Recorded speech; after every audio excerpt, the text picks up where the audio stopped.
Iran is launching missiles, and across the Middle East, alarms are quietly going off. The missiles didn't come with a declaration of war. They didn't come with sirens across the Middle East. They came quietly rising into the sky from Iranian territory under the label of exercises. But across Israel, Washington, and military command rooms around the region, nobody is calling this routine, because history has taught them something dangerous. Missile drills are how wars begin when nobody wants to admit one is coming. As of December 22nd, Iran has launched multiple ballistic missiles in what it claims are large-scale military tests. Officially, this is training. Unofficially, intelligence agencies are watching every launch angle, every fuel plume, every launcher movement, because the line between a drill and a strike is thin, and it can disappear without warning. Tonight, fears are growing that the Middle East may be standing at the edge of another major escalation, one that doesn't begin with troops crossing borders, but with ballistic missiles crossing the sky. Why this moment is different? To understand why the world is nervous, we need to rewind. Earlier this year, Israel and Iran fought what many called a 12-day war. Fighter jets crossed borders, missiles flew, air defenses lit up the night sky. Eventually,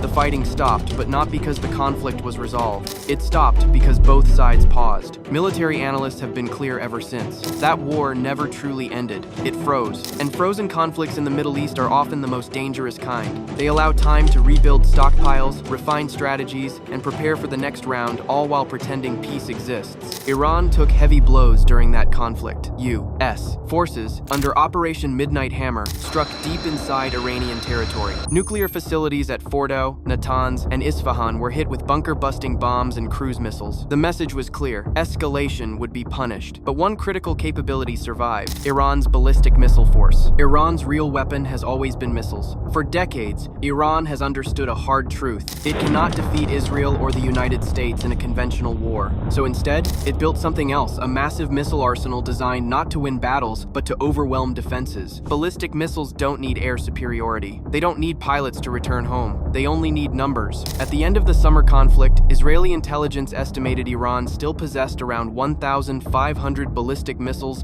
down from roughly 3,000 before the fighting began. About 200 launchers remained operational. That reduction mattered, but it didn't eliminate the threat, because Iran doesn't need all 3,000 missiles at once. It only needs more missiles than Israel has interceptors. The Axios warning that triggered alarm bells. According to reporting from Axios, Israeli officials recently warned the United States that Iranian missile drills may actually be preparations for a surprise attack. This wasn't speculation. It was based on intelligence showing missile units repositioning, launchers moving into operational patterns, command behavior resembling real-world deployment loader. Israeli commanders reportedly told U.S. officials that their tolerance for risk is now far lower than it was 2 years ago, especially after being caught off guard on October 7, 2023. 6 weeks earlier, similar Iranian movements were detected. Nothing happened. But intelligence professionals know something worse than false alarms: the one time you ignore the real one. U.S. intelligence, as of now, says there is no confirmed imminent strike. But Israeli leadership isn't willing to gamble their cities on probability estimates. This is how wars accidentally begin. Israel's defense system's powerful, but finite.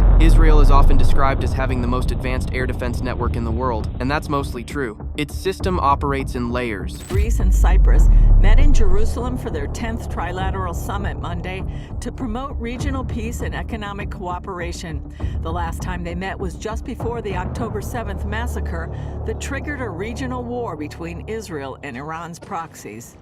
The Middle East and the Eastern Mediterranean are being tested by aggression, terrorism, and instability.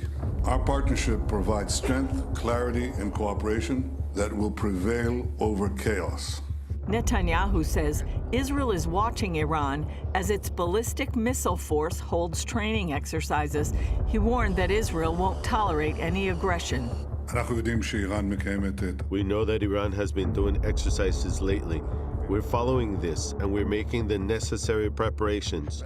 I want to make it clear to Iran here, any action against Israel will be met with a very... Arrow 3, designed to intercept ballistic missiles outside the atmosphere. Sire, David Sling medium-range missile defense, Iron Dome, short-range rockets and artillery rockets. These systems work. They've saved countless lives, but no air defense system is infinite. Interceptors cost money. They require reloads. They can be exhausted. Iran's strategy has never been about accuracy. It's about saturation. Fire enough missiles, and eventually something gets through. During the last exchange, the United States stepped in, using naval and regional air defense assets to help intercept Iranian missiles. That support was decisive. The question now is simple and terrifying. Would the U.S. do it again? The political wildcard, the United States. Here's where the situation becomes unstable. Israeli media reports suggest growing doubt inside Israel that President Donald Trump would approve a broad new strike against Iran, even if justified by missile buildup. Yes, the U.S.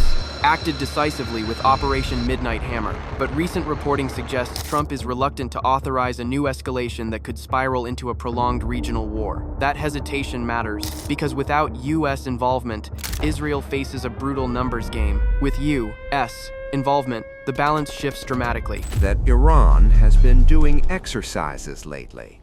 We are following this, and we are making the necessary preparations. I want to make it clear to Iran here, any action against Israel will be met with a very harsh response. We are not seeking confrontation with anyone. I can speak on behalf of Israel, and I think for my two partners here, no one seeks confrontation. On the contrary, we seek stability, prosperity, and peace, exactly as the three of us said. Obviously, we are committed to defending each one of our countries, but also defending maritime lanes and other things that are shared in common and that go under international norms. I think that is obvious. So I would say this is a coalition for... Everyone in the region knows this, including Iran. Iran's December 22nd missile launches. On December 22nd, images emerged showing multiple ballistic missiles launched in coordinated tests across Iran. These were not symbolic launches. They were large-scale, visible, deliberate. Missiles rose into the sky in formation, sending a message not just to Israel but to Washington, Riyadh, and every intelligence agency watching. Iran wanted the world to see this, and that's what makes it dangerous. Iran's missile capabilities, what we know. Iran's missile inventory includes multiple systems capable of striking Israel, ranges exceeding 1,000 kilometers in 5D video, payloads capable of significant destruction, mobile launch platforms that are difficult to pre-target. More concerning is Iran's newest missile, often referred to as the Qasem Basir, reportedly capable of carrying a 500-kilogram warhead with a claimed range of 1,200 kilometers, possibly more. Iranian sources claim this missile can defeat Israeli air defenses. That claim cannot be independently verified, but Israel cannot afford to assume it's false. Even a small failure rate could mean missiles landing in cities. Iran also deliberately held back some of its most advanced systems during the last conflict. Intelligence suggests this was intentional, preserving leverage for the next round. And this may be that round, the math of escalation. This conflict isn't about ideology. It's arithmetic. If Iran fires 2,000 missiles and Israel and its allies can intercept 1,200, 800 get through. That's the nightmare scenario. That's why Israel considers preemption. That's why Iran threatens saturation. That's why the United States holds the balance. Where this leaves us. As of now, no confirmed attacks.